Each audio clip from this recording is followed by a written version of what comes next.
हर हर महादेव, जय माता दी। आज इस वीडियो में हरतालिका तीज व्रत से संबंधित सभी नियम, शुरुआत नहाए खाए से लेकर व्रत खोलने तक की आप सभी को देने का प्रयास करूंगी। जैसे कि सबसे पहले इस व्रत को, इस पूजन को माता गौरी ने भगवान शिव को प्राप्त करने के लिए किया था। इस दिन जो है भगवान शिव उन्हें वर के रूप में प्राप्त हुए थे, ऐसा शास्त्रों में वर्णन है। ऐसे में आप सभी को भी आवश्यक रूप से भाद्रपद माह में पड़ने वाला यह व्रत विशेष रूप से अपने घर की सुख समृद्धि, धन संपदा, अखंड सुहाग और कुंवारी कन्याओं को भी विशेष रूप से करना चाहिए। सबसे पहले नहाए खाए करने के लिए आप सभी को एक दिन पहले तो यह जान लीजिए कि 30 तारीख को, 30 अगस्त के दिन हरतालिका तीज 2022 में मनाया जाएगा। ऐसे में आप सभी को सबसे पहले दिन से ही तैयारी कर लेनी होगी।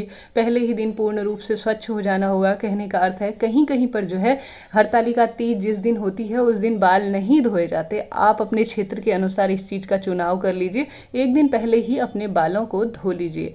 और नहाए खाए का यही अर्थ होता है कि आप क्या खा रहे हैं और किस तरह से अपने व्रत का शुरुआत करते हैं। व्रत का अर्थ होता है पूर्ण रूप से सात्विक और भगवान की भक्ति में अपने शरीर को पूरी रूप से संलिग्न कर लेना। ऐसे में आप सभी जो है तामसिक वस्तु, प्याज, लहसुन, मसूर की दाल और साथ ही बैगन इत्यादि पहली रात्रि से ही छोड़ दीजिए, अर्थात भोजन में इन चीज़ों को शामिल न कीजिए। कहने का अर्थ है सात्विक चीज़ें, बिना प्याज लहसुन इत्यादि का भोजन अपने भोजन में ग्रहण कीजिए। इसके बाद जो है मन मंदिर में भगवान शिव की छवि बसा लीजिए। उसके बाद जो है आप सभी को एक दिन पहले से ही जो जो व्रत में पूजा सामग्री होती है उसे एकत्रित कर लेना होगा। इस समय जो मौसमी फल हो रहे हैं और माता गौरी के लिए पूरा श्रृंगार, भगवान शिव के लिए धोती कुर्ता या जैसा आपसे संभव हो, सामान्य तौर पर वस्त्र के रूप में एक गमछा ही सही। ऐसे में भगवान शिव के लिए यज्ञोपवीत, माता रानी के लिए आप अपनी तरफ से जो समर्पित करना चाहते हैं वस्त्र के रूप में, वह चीज़ें आप सभी को समर्पित करनी होगी।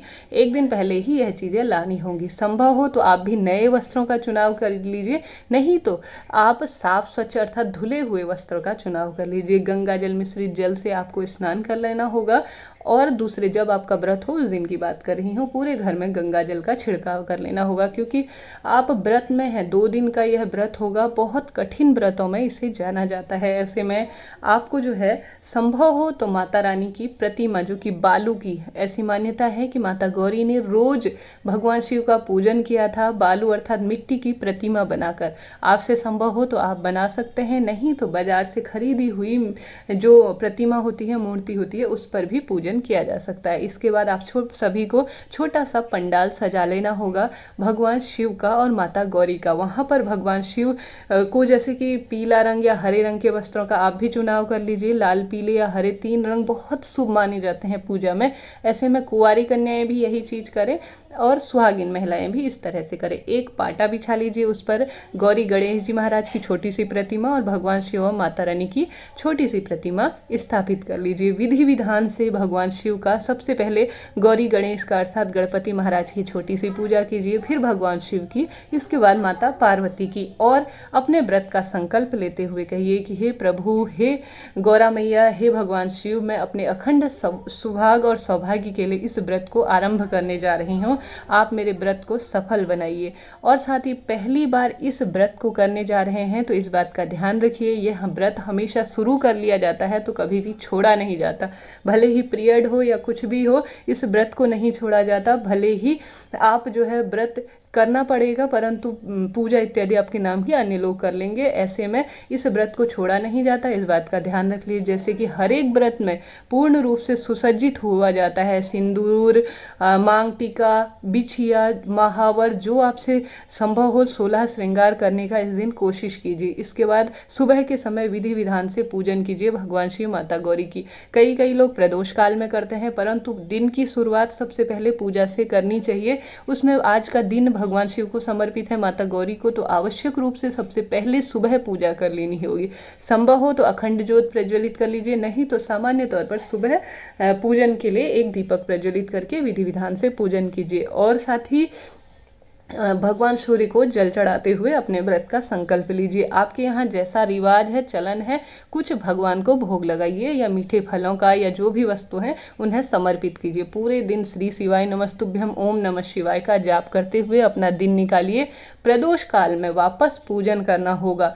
जो आपने पंडाल सजा रखा है उस पर ही आपको दोबारा से विधि विधान, प्रदोष काल होता है सूर्य अस्त होने से पहले और सूर्य अस्त होने के बाद का समय प्रदोष काल का समय माना जाता है। ऐसे में आप सभी को पूरे दिन विधि विधान से पूजन करने के बाद, प्रदोष काल में पूरे दिन जाप करने के बाद, भगवान का नाम स्मरण करने के बाद शाम के समय प्रदोष काल में पूजन करना होगा। ठीक उसी विधि से जिस विधि से आप हमेशा भगवान भोलेनाथ का पूजन अर्चन करते हैं।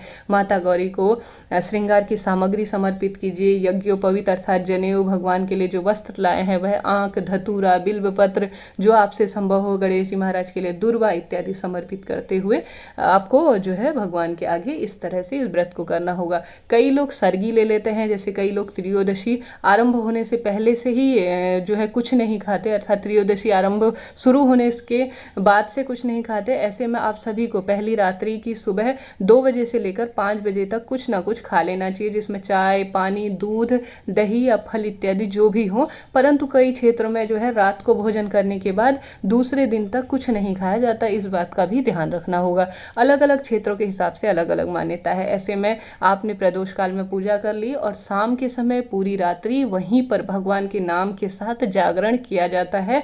सुबह के समय में जब आप पूर्ण रूप से दोबारा से नहाएंगे और स्वच्छ हो जाएंगे, ऐसी स्थिति में आपको संभव हो तो इसे जो है कहाँ करें, मंदिर में तो प्रतिमा पहले से ही स्थापित है, इसे जो है ग्रुप में किया जाता है, अर्थात परिवार के कई सदस्य महिलाएं एक साथ इकट्ठा होकर उस कार्य को करने में भी बहुत अधिक मधुरता का आभास होता है। ऐसे में संभव हो तो ग्रुप में करने का प्रयास करें, नहीं तो सामान्य तौर पर घर पर ही करें, कोई दिक्कत की बात नहीं, अकेले भी किया जा सकता है। ऐसे में सुबह के समय में 5 बजे के आसपास जो है सूर्य उदय होने से पहले ही माता गौरी और भगवान शिव की जो प्रतिमा, मूर्ति जो आपने बनाई है उसे नदी इत्यादि या भू विसर्जन कर दिया जाता है। इस तरह से यह व्रत पूर्ण हो जाता है। अब आपको भोजन ग्रहण करना होगा। कैसे करना होगा? जो भगवान शिव को आपने प्रसाद चढ़ाया है उसमें से थोड़ा सा अंश आप हाथ में लेकर अपने व्रत का पारण करें। पारण करने से पहले ब्राह्मण जन को भोजन करा सके तो काफ़ी उत्तम है, नहीं तो एक समय का आहार उनके लिए निकलवा कर आप घर पर भिजवा सकते हैं। साथ ही इस दिन कई जन निर्जला व्रत करती हैं। आप अपने शरीर की क्षमता अनुसार देखिए कि आप निर्जला कर सकती हैं या नहीं। एक बार आप निर्जला करना आरंभ करती हैं तो ठीक उसी विधि से करना पड़ता है, तो सोच समझकर कोई नियम लेने का प्रयास करें। ऐसे में आप एक समय दूध, छाछ इत्यादि पूरे दिन में से ले सकते हैं, परंतु यह नहीं कि हर समय जो है दूध, छाछ इत्यादि लेते रहें, गला सूख। व्रत का यह नियम होता है कि एक समय एक ही भोजन किया जाता है, या एक ही जो है भोजन में आप सागार के रूप में, कहने का अर्थ है फल इत्यादि ले सकते हैं, परंतु एक निश्चित समय पर ही लीजिएगा। इस तरह से मैंने प्रयास किया है कि आप सभी को पूरी तरह से हरतालिका तीज व्रत के बारे में बता सकूं। वीडियो मददगार रहा हो, मन में कोई सवाल हो जरूर पूछिए। श्री शिवाय नमस्तुभ्यम। हर हर महादेव।